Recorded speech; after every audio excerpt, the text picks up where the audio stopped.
Ford Transit is one of the biggest selling Ford vehicles in Europe. Also, the difference in Europe is they don't necessarily buy Bakkies, they buy vans. That's where you get the term white van man, as delivery men are known.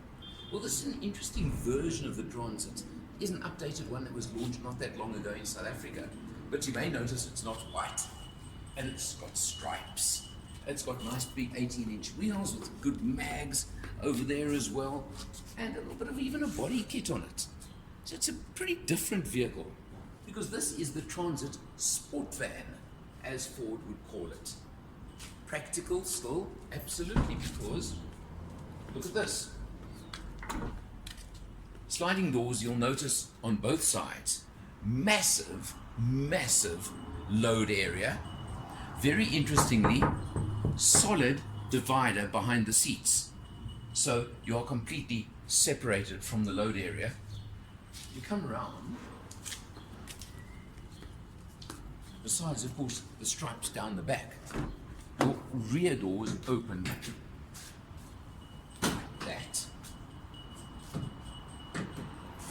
So you've got space by the acres. It's rated to take a load of about 1.15 tons in the back as well, which is pretty good, I think. And as I mentioned, sliding doors both sides. Delivery van par excellence, I'd say. Powered by Ford's 2.2 litre diesel engine, putting out 114 kilowatts and 385 Newton meters of torque. Pretty much up to the job as well. But let's check what it's like for the driver. Of course, what's of importance to any commercial buyer, if they're going to use this for commercial use, is fuel economy, among many other things. Now, we did an open road long trip in this, interestingly enough, and I must say it was actually very comfortable, very pleasant. Open road, pure open road drive, I got it on 7.6 litres per 100. We've now done some commuting duty, some town duty, and you can see 8.6 litres per 100 is our overall figure, and that's over about 600 kilometers of testing. Your instrumentation is fairly basic, but you do have the trip computer that will show you various other figures as you go along the way. For example, I've got 110 kilometers still in the 80-litre tank. Other than that, interestingly, you do have cruise control on this vehicle, which I find pretty interesting. But no buttons, although you have got buttons for sound and for that computer, as I showed you there, you don't have buttons for your phone on the steering wheel. So you've got to check it out. Also, you look at the center fascia over here, somewhat outdated Ford, I've got to tell you. This reminds me of the previous generation Fiesta, and certainly no screen, that's for sure. But anyway, it is a commercial vehicle largely, is it not? Very nicely placed and very convenient 6-speed manual transmission over here. Very smooth, very easy, works very nicely. Air conditioning, also nice. And then interestingly, little button down here, your driver and outer passenger even have heating on their seats. I don't know whether that's only on the sport version or whether that comes on others and whether it's designed for Europe, but I found that pretty interesting.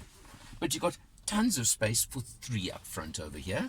I mentioned earlier the solid divider that you can't get through to the back in any way, but again, that's something, well, that's the way it's designed. What I did notice on this vehicle is you've got 4 very large cup holders, 2 sort of on the sides, by the windows almost in front of the mirrors, and then 2 lower down, which is very convenient and very useful. But what I did find lacking on this vehicle is, besides a little cubby, believe it or not, up top over here, which probably would be for sunglasses or something like that, there's no storage space in the cab. There isn't a nice compartment under your armrest or anything like that to keep smaller items, keys, phones, things like that. So a little bit of an anomaly over there, I think I'd like to put it. But the question I have to ask is, where does the sports van fit into the range? I see the practicality of the van. There is a version that has 1 seat, bench seat behind, and then smaller load area as a 5-seater. or there is even an 8-seater bus version. Or you get the normal van like this one, which has a 2-liter engine, doesn't have the extra kit, doesn't have the leather on the seats, doesn't have the striping, etc., for a lot less money if it's a pure commercial use. So I think this one is limited. I think it would suit maybe somebody who is into their sports and needs space to load things and wants a bit more safety than a bakkie and to transport things like that. It would fit very nicely. It's a smoother ride than I expected, even unladen. So that's very pleasant and made it very comfortable. As I said, we did a 300-odd kilometer road trip on one day, and it was actually very nice.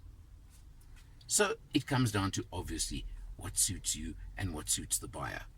Priced in this version at 495,000 Rand, does include a 6-year, 90,000 kilometer service plan in that price as well.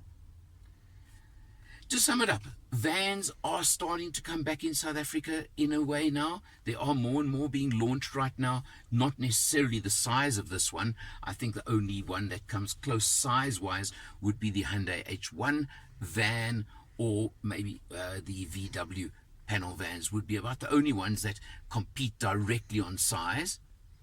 But certainly I think if you have the need for load space, but you want a bit more security, well, a van to me is far more secure than a bakkie. Always the case of take your own choice, make your own decision. But quite fun to drive, different, and been a bit of a fun test for me as far as I'm concerned. For Motor Matters, I'm Eleanor, and I'll see you next time. Of course, the design with no windows and the solid piece behind the driver does kind of compromise your vision a bit, but you've got your rear camera in the rear view mirror. You've also got very, very big side mirrors over here on both sides with a wide angle mirror below. So that covers you for pretty much all driving circumstances. I'll admit I was a touch nervous to start with, but let me tell you, it really works very well.